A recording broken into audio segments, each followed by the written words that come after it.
Wow, I was definitely wrong. All props to John Ryder, whether you think he won the fight or not.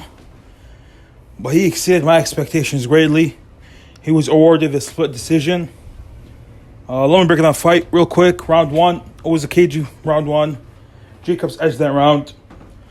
Round 2, 3, 4, and 5 was clearly Jacobs. Jacobs was landing his right hand, straight right hand at will. Landing very quick combinations, landing powerful combinations. Then round 6, Ryder started to get some momentum, but I still thought Jacobs edged that round. So after 6, I had Jacobs up 6-0, but with 2 swing rounds. Rounds 1 and 6. Then round 7, Ryder flipped the switch. He got on Jacobs. Started to land real clear, tough shots. Round 8, the tail end of round 8, he hurt Jacobs pretty bad in my opinion. I don't think everyone picked up on it, but Jacobs was hurt. Round 9, Jacobs was still hurt. Round 10, Jacobs did box a bit better, but still Ryder landed the clearer shots. And that was a swing round that I awarded to Ryder, round 10. Round 11, more of the same, just like round 10. Jacobs boxing gets spots, but Ryder landed the crisper shots. That was a swing round I gave to round 11 was a swing round I gave to Ryder. Then round 12, I thought Jacobs closed the show. Outboxed Ryder clearly in round 12. I had Jacobs winning 7 rounds to 5. Now, Jacobs, if I gave him both swing rounds in round 10 and round 11, he won that fight 9-3. If I give Ryder the swing rounds in rounds 1 and 6, he wins that fight 7-5. But still, there was more room for Jacobs to win. I get that.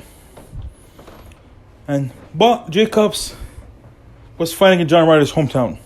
Jacobs is the one that accepted to go to London and face John Ryder. Just like how I thought Gabe Rosado beat him in his last outing, but he got the win because it was in the United States. This time it flipped on its head. John Ryder got the win because it was in the UK. Look, John Ryder lost a razor-thin decision to Callum Smith. Even though they gave it wide, it was a razor-thin fight. Also the same thing. I thought there were just so many swing rounds. But in this fight, it was more the tale of two halves. John Ryder took him a minute to start. Danny Jacobs, he couldn't finish. Now what's next for Jacobs? I don't see what he can do next. Losing to John Ryder. And boy, oh boy, this looks really fucking bad for Gennady Golovkin. Is it just me? Or is Gennady Golovkin's resume looking worse and worse as time goes through? Sergey Derevyanchenko, who also arguably beat Golovkin, just like Jacobs, just got beat by a journeyman, a C-level fighter. John Ryder, no one's going to argue he's the A-level fighter. He beat Jacobs. Man, Golovkin's resume is looking pretty shitty right now. When people look back at his resume, they're going to be like, really? This was Golovkin that y'all talk about? He's no Marvin Hagler. He's no Bernard Hopkins. He doesn't have a Tito Trinidad on his resume. He doesn't have Oscar De La Hoya on his resume. He doesn't have a Thomas Hearns on his resume. He doesn't have a Roberto Duran on his resume. It doesn't say that. So, even Marvin Hagler, when people argue he beat Sugar Ray Leonard, I thought, I still think that Sugar Ray Leonard beat Hagler, but I think Golovkin, his resume, his legacy will also be dependent on Canelo Alvarez.